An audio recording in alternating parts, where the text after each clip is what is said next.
अस्सलामुअलैकुम। मेरा नाम मोहम्मद मज़हर आज़म है और मैं डाव मेडिकल कॉलेज में सेकेंड ईयर एमबीबीएस का स्टूडेंट हूँ। आज जो हमने टॉपिक कवर करना है दैट इज़ लंग्स, और इसके साथ साथ हम जो फंक्शंस हैं कि जो हमारा रेस्पिरेटरी सिस्टम है वो फंक्शंस क्या परफॉर्म करता है हम उसको डिस्कस करेंगे। लंग्स की बात करें तो लंग जो है हमारे मेन रिस्पिरेटरी ऑर्गन है, या मैं प्राइमरी रिस्पिरेटरी ऑर्गन कहूँ तो भी गलत ना होगा। ठीक है, एमसीक्यूज़ का पार्ट है कि लंग्स हमारे प्राइमरी रिस्पिरेटरी ऑर्गन है। राइट लंग और लेफ्ट लंग जो होते हैं कह रहे हैं एक दूसरे से ना अलग होते हैं, डिसिमिलर होते हैं स्ट्रक्चर में। ठीक है, वो कैसे होते हैं अभी आपने एक थोड़ी बात समझनी है। कह रहे हैं लेफ्ट लंग इज स्मॉलर, यहाँ जो स्मॉलर का लफ्ज लगा है ना वो स्मॉलर है इन वॉल्यूम। लेफ्ट लंग होता है वो वॉल्यूम के लिहाज से स्मॉलर होता है। ठीक है, वॉल्यूम के लिहाज से लेफ्ट लंग इज स्मॉलर। ठीक है, लेकिन वो लेंदी ज़्यादा होता है, लंबा ज़्यादा होता है, लेंदी ज़्यादा होता है। ठीक है, जो आपका राइट लंग है वॉल्यूम के लिहाज से वो बड़ा होता है। राइट लंग वॉल्यूम के लिहाज से उसकी ज़्यादा वॉल्यूम होती है, हम कहेंगे वो ज़्यादा हैवी होता है। ठीक है, और इसके साथ साथ राइट लंग ज़्यादा हैवी होता है, लंबा नहीं होता। ये क्या होता है, ब्रॉड ज़्यादा होता है और शॉर्ट होता है। ठीक है, तो अगर मैं डिफरेंस कहूँ तो यार जो लेफ्ट लंग है वो आपका लॉन्ग है, जो आपका राइट लंग है वो शॉर्ट है। लेफ्ट लंग है आपका वो नैरो है। लेफ्ट लंग कैसा है आपका, नैरो है। ठीक है, लेफ्ट लंग इज नैरो। अगर मैं यहाँ लिखता हूँ कुछ शॉर्ट फॉर्म में, जो आपका यहाँ राइट लंग और यहाँ लेफ्ट लंग, जो राइट लंग है आपका वो है आपका like it is broader. Right lung is broad. ठीक है, यानी कि वाइड है, ज़्यादा ज़्यादा वाइड है। ठीक है, और जो आपका लेफ्ट लंग है वो ब्रॉड नहीं है, वो नैरो है। आपका लेफ्ट लंग नैरो है। राइट लंग है वो शॉर्ट है, लंबा नहीं है, और ये क्या है, ये लॉन्ग है। राइट लेफ्ट लंग लॉन्ग है, लेकिन वॉल्यूम किसका ज़्यादा है, आपका राइट लंग का वॉल्यूम ज़्यादा है, लेफ्ट लंग का वॉल्यूम कम है। जिसका वॉल्यूम ज़्यादा वही ज़्यादा हैवी, तो हैवी कौन है, राइट लंग हैवी है। ठीक है, और जो लेफ्ट लंग है वो हैवी नहीं है। ये आपने डिफरेंस आपने अपने पास रख लिखने हैं। इसके साथ राइट लंग में 3 लोब होते हैं, लेफ्ट लंग में 2 लोब होते हैं। राइट लंग में 2 ब्रोंकस होते हैं, लेफ्ट लंग में 1 ब्रोंकस होता है। ठीक है, राइट लंग में 2 फिशर होते हैं, लेफ्ट लंग में 1 फिशर होता है। ठीक है, अभी एमसीक्यूज़ के पॉइंट्स हैं, आपने याद रखना है। ठीक है, अब मैं इसको रीड करता हूँ, यू विल गेट इट, क्योंकि लास्ट लेक्चर भी ये बात मैंने बताई है। मैं दोबारा भी अगर दिखाना चाहूँ फिर हम रीड करते हैं। चलें, ये है आपका राइट लंग, ये है आपका लेफ्ट लंग। राइट लंग जो है ये कैसा है, ये स्मॉल है। ठीक है, ठीक है, यानी कि शॉर्ट है ये। जो आपका लेफ्ट लंग है ये लॉन्ग है। ठीक है, वॉल्यूम किसका ज़्यादा है, इसका वॉल्यूम ज़्यादा है। लेफ्ट लंग का वॉल्यूम कम है, वॉल्यूम कम है इसका। ये क्या है, ब्रॉड ज़्यादा है, ये ज़्यादा ब्रॉड है, ये नैरो है, ये नैरो है। राइट लंग में लोब कितने हैं, एक देखो, ये है आपका हॉरिजेंटल फिशर और ये है आपका ओब्लीक फिशर। हॉरिजेंटल फिशर और ओब्लीक फिशर ने ना आपके राइट लंग को 3 लोब में डिवाइड किया है। ये है आपका सुपीरियर लोब, ये है आपका मिडल लोब और ये है इन्फीरियर लोब। ठीक है, हॉरिजेंटल फिशर ये वाला और ओब्लीक फिशर। लेकिन आपको जो लेफ्ट लंग है उसको सिर्फ ओब्लीक फिशर ने डिवाइड किया हुआ है। इस ओब्लीक फिशर की वजह से आपका जो लेफ्ट लंग है वो सुपीरियर लोब और इन्फीरियर लोब में डिवाइड होता है, मिडल लोब इसमें नहीं होता।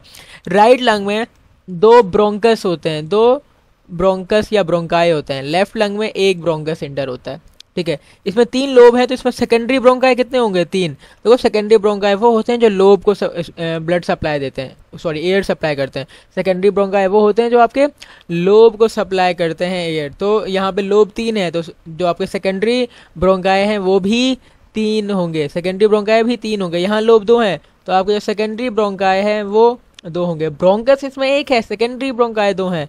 यहाँ ब्रोंकस 2 हैं लेकिन सेकेंडरी ब्रोंकाई 3 है। यार जो मैं बात कर रहा हूँ इसको नोट कर लो, इसको याद रखो, पेपर में डिफरेंस ज़रूर पूछते हैं। ठीक है, और इसमें एक ही फिशर है ओब्लिक, इसमें ओब्लिक और हॉरिजॉन्टल दोनों फिशर हैं।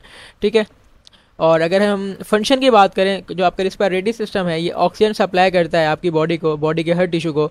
इसके साथ साथ CO2 को रिमूव करता है। इसके साथ साथ जो गैस है उसकी जो एक्सचेंज होती है लाइक इंटरनल एक्सटर्नल इन्वायरमेंट में, वो रेस्पिरेटरी सरफेस के जरिए होती है, जो आपका रेस्पिरेटरी सिस्टम का पार्ट है। इसके साथ साथ आपकी जो बॉडी में एयर इंटर होती है ना, तो जब वो नाक से गुजर रही होती है नेजल कैविटी से, ठीक है, वहाँ पर वो वार्म हो जाती है। ठीक है, वार्म हो जाती है और मॉइस्ट भी हो जाती है, यानी कि इसको ह्यूमिडिफाई भी कर देते हैं।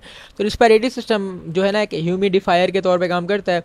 It has a capability to humidify and keep the air warm which inhale from the external environment. Like अगर आपने इन्वायरमेंट टेम्परेचर कोई 37 था या 40 था, जितना भी था, जब आप उसको अपनी बॉडी के अंदर इनहेल करोगे ना तो आप उसको तकरीबन 30 डिग्री सेंटीग्रेड या फिर like somewhere between your body temperature, जो आपका बॉडी का टेम्परेचर होगा उसको, उस एयर के टेम्परेचर को भी उसके अकॉर्डिंग एडजस्ट करोगे। बाहर कम हो ज़्यादा उससे आपको फ़र्क नहीं पड़ता। ठीक है, तो ये था। अब हम इसको रीड करते हैं बिकॉज कुछ इसमें है ही नहीं। तो लंग है आपके रिस्पिरेटरी ऑर्गन है, राइट और लेफ्ट लंग डिसिमिलर है। लेफ्ट लंग जो होता है स्मॉलर होता है, यानी कि उसमें वॉल्यूम कम होगी, ठीक है, लेकिन साइज में वो बड़ा होता है, साइज में बड़ा होता है, लॉन्गर होता है वो right lung, because left lung is slightly displace by heart. ये लेफ्ट लंग जो है कुछ छोटा क्यों होता है वॉल्यूम में, बिकॉज वहाँ लेफ्ट साइड पे आपका हार्ट भी मौजूद होता है, और हार्ट की वजह से आपका लेफ्ट लंग जो है वो डिस्प्लेस हो जाता है। इस तरह का हार्ट, आपका हार्ट जो है ना थोड़ा इस फॉर्म में यहाँ रखा होता है इस तरह, ठीक है, और यहाँ पर आपका राइट लंग तो पूरा होता है, लेकिन लेफ्ट लंग जो है ना इसकी वजह से ऐसा हो जाता है, इसका वॉल्यूम कम हो जाता है। और ये जो नॉच आ रही है इसको हम कार्डियक नॉच कहते हैं, ठीक है। इसके साथ साथ कह रहे हैं जो इसी वजह से राइट जो एरिया होता है वहाँ पर ज़्यादा जगह होती है, लेफ्ट साइड के थोरेक्स वाली जगह पर एरिया कम होता है, इसलिए आपका लेफ्ट लंग छोटा होता है।